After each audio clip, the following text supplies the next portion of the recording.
to be able to just make a choice on your own and just be able to speak for yourself. This one's wife, you're going to be cast aside. Hello, I'm H.G. Tudor. Mike Parker writes in the Express, Prince Harry and this one's wife savaged by top Hollywood boss, no original content. Prince Harry and this one's wife have been warned that they are facing a make-or-break year to turn their Archwell production company into a Hollywood success story, or be cast aside.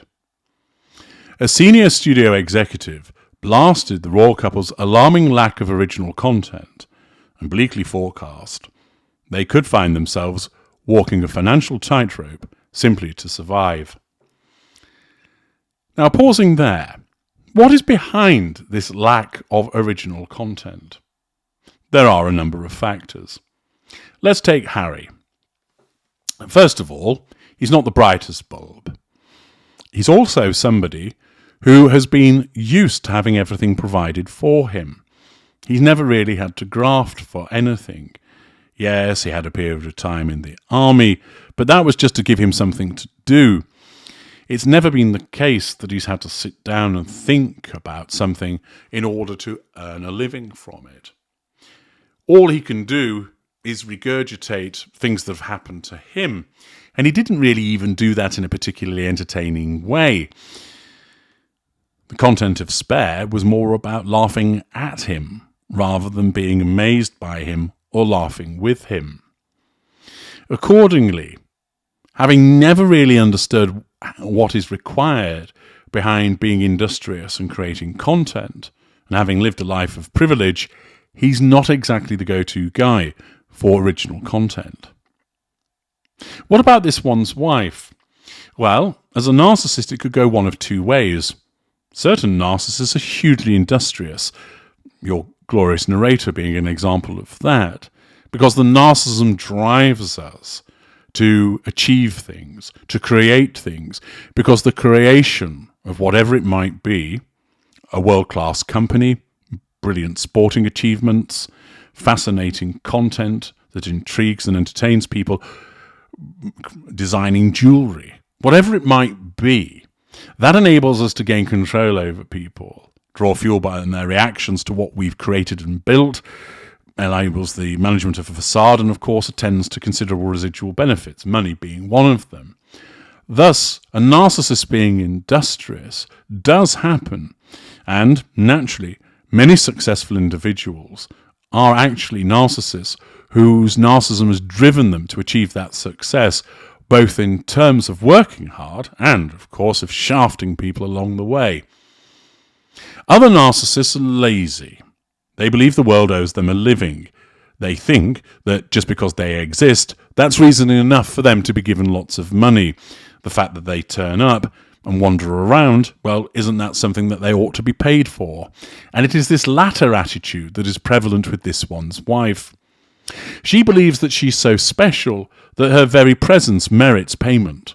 It doesn't mean actually having to do anything.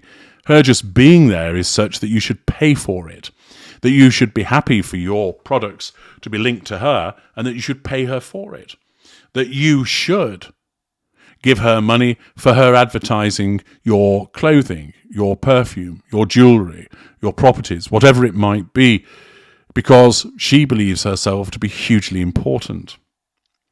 She doesn't work hard. Yes, she held down a job as an actress previously because that was necessary in order to put food on the table.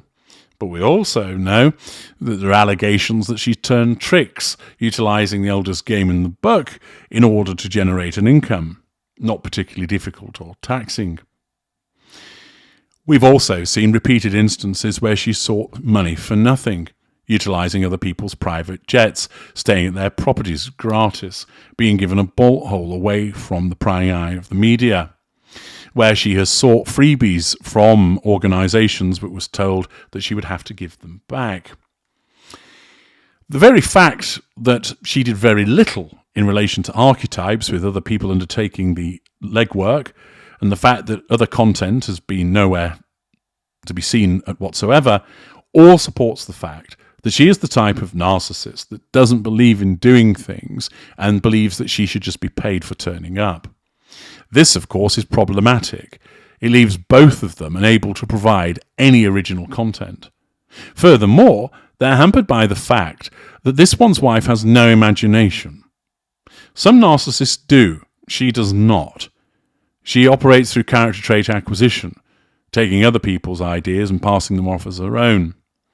It also means that she's not able to come up with anything interesting which an audience might particularly want to engage with.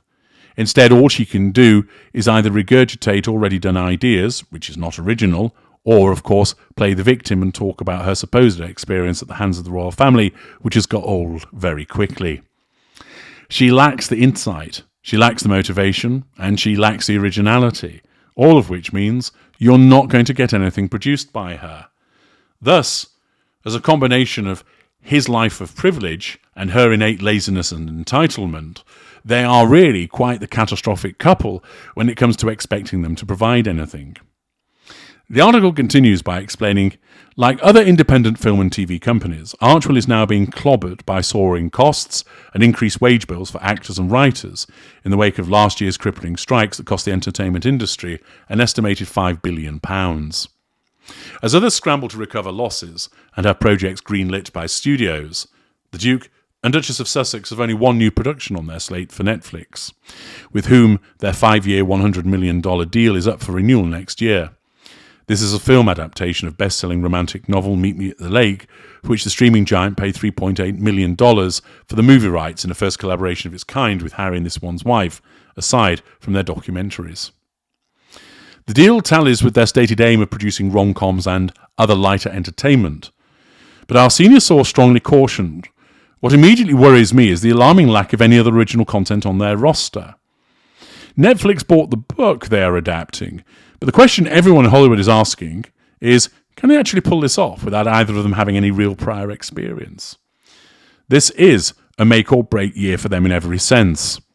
Either their company turns this project into a success, or they could face a financial nightmare if Netflix pulls the plug on a new contract with them in 2025.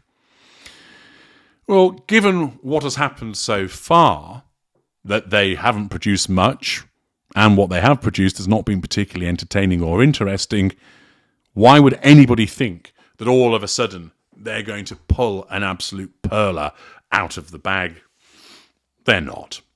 The fact is, they're just going to trundle along, him scratching his head, unable to comprehend what to do, her shrieking and yelling at him, blaming him for their failings, as the money starts to run out, and she expects somebody else to sort it all out, and not her.